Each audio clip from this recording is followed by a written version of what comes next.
నిన్ను చూసుకోవడానికి కూడా ఒకళ్ళు ఉండాలన్నావు కదా. ఇదే మరి చూసుకోవడం అంటే.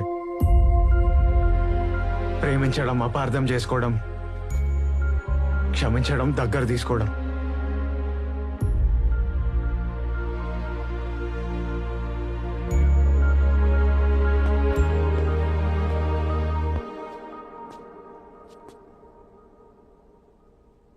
ఇప్పుడు నేనేం చేయగలను?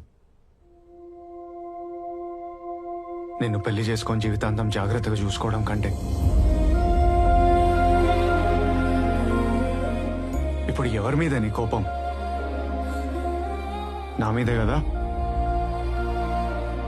కోపం పోతుందంటే నన్ను కొట్టవే బాబు.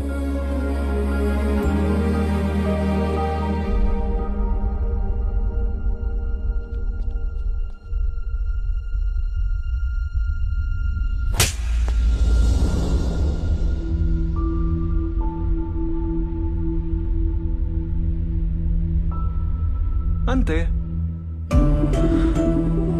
మన మనుషులు అన్నాక మనం కొట్టుకోమా, తిట్టుకోమా?